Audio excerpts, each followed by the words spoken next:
নাহমাদুহু ওয়া নুসাল্লি আলা ৰাসূলিহিল কাৰীম আম্মা বা'দ।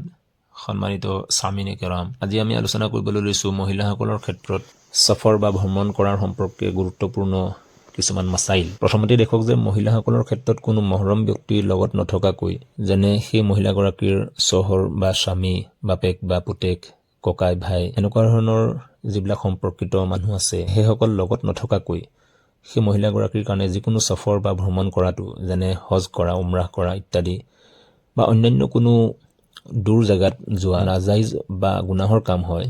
সেয়ে মহিলাগৰাকীৰ বয়স লাগে যিমানেই নহওক, কম বয়সৰ গাভৰু মহিলাই হওক বা বয়সস্থ বা মুৰব্বী মহিলাই হওক, অকলে সফৰ কৰাটো শৰীয়ত সন্মত নহয়। গতিকে পুৰুষ মহিলা উভয়ৰ কাৰণে ফৰজ হজ আদায় কৰাৰ ক্ষেত্ৰত হজৰ যিখিনি লাগতিয়াল চৰ্তাৱলী আছে, সেইসমূহৰ ভিতৰত অন্যতম এটা চৰ্ত হৈছে যে পুৰুষজনৰ কাৰণে তেখেতৰ অধীনত থকা ব্যক্তিসকলৰ জীৱন নিৰ্বাহ কৰিবৰ কাৰণে ব্যৱস্থা কৰি যোৱাটো যেনেকৈ চৰ্ত হয়, ঠিক তেনেদৰে মহিলাগৰাকীৰ বাবেও হজ বা উমৰাহ কৰিবৰ কাৰণে মহৰম ব্যক্তি এজন লগত লৈ যোৱাটো চৰ্ত হয়।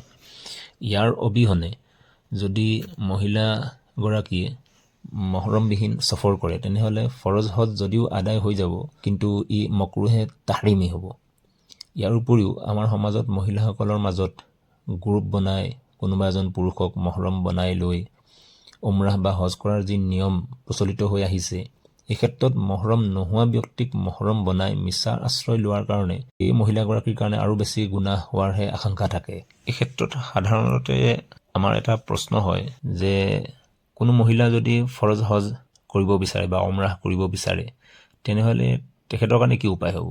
এনে ক্ষেত্ৰত দেখক যে কোনো মহিলাৰ যদি ফৰজ হজ বা যিকোনো সফৰ কৰিবলৈ হ'লে টকা পইচা আছে, তেন্তে নিজৰ মহৰম পুৰুষক লগত খৰচ দি লৈ যোৱাৰ ব্যৱস্থা কৰিব।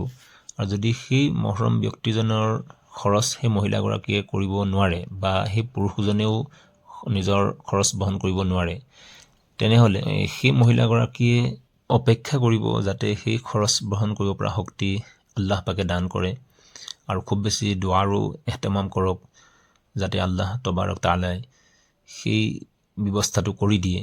ইয়াৰ অন্যথা যদি কোনো ব্যৱস্থা নহয়, তেনেহ'লে মৃত্যুৰ আগত ফৰজ হজৰ কাৰণে ওচিয়ত কৰি যাব। মহিলাসকলে যে অকলে সফৰ কৰিব নালাগে, এই সম্পৰ্কে বিভিন্ন ধৰণে আল্লাহৰ নবী সাল্লাল্লাহু আলাইহি ওয়াসাল্লামৰ ইৰশাদ মুবাৰক মজুদ আছে হাদিছৰ কিতাপত। বুখাৰী আৰু মুছলিম শৰীফৰ হাদিছৰ ফালে যদি আমি চাওঁ, এটা হাদিছ আল্লাহৰ নবী সাল্লাল্লাহু আলাইহি ওয়াসাল্লামে ফৰমাইছে, লা ইয়াহিল্লু লি ইমৰাতিন তুমিনু বিল্লাহি ওয়াল ইয়াউমিল আখিৰি তুসাফিৰু মাসিৰাতা ইয়াউমিন ওয়া লাইলাতিন ইল্লা মা'a জি মাহৰামিন আলাইহা আও কামা ক্বালা আলাইহিস সালাতু ওয়াস সালাম। হাদিছে পাকৰ ভাৱাৰ্থ হ'ল যে আল্লাহৰ নবী সাল্লাল্লাহু আলাইহি ওয়াসাল্লামে ফৰমাইছে যে আল্লাহৰ আৰু আখিৰাতৰ ওপৰত বিশ্বাস কৰা কোনো মহিলাৰ কাৰণে এইটো হালাল নহয় যে তেওঁলোকে দিন আৰু ৰাতিৰ সফৰ কোনো মহৰম ব্যক্তি নোহোৱাকৈ কৰিব।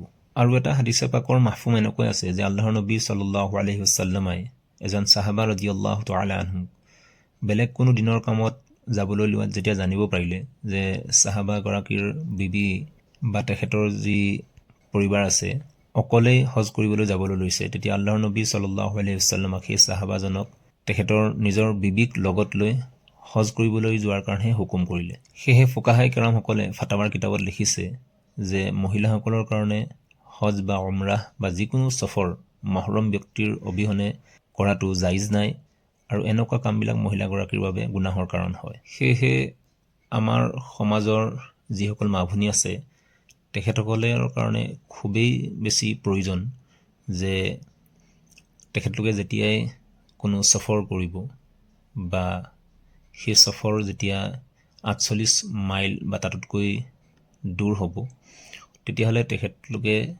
খুব বেছি চেষ্টা কৰিব লাগে যে নিজৰ মহৰম ব্যক্তিক লগত লৈ পেলাই সেই সফৰ কৰিব। অন্যথা যদি একেবাৰে উপায় নাথাকে, তেনেহ'লে খুব বেছি সাৱধানতাৰ সৈতে তেনেধৰণৰ সফৰ কৰিব লাগে।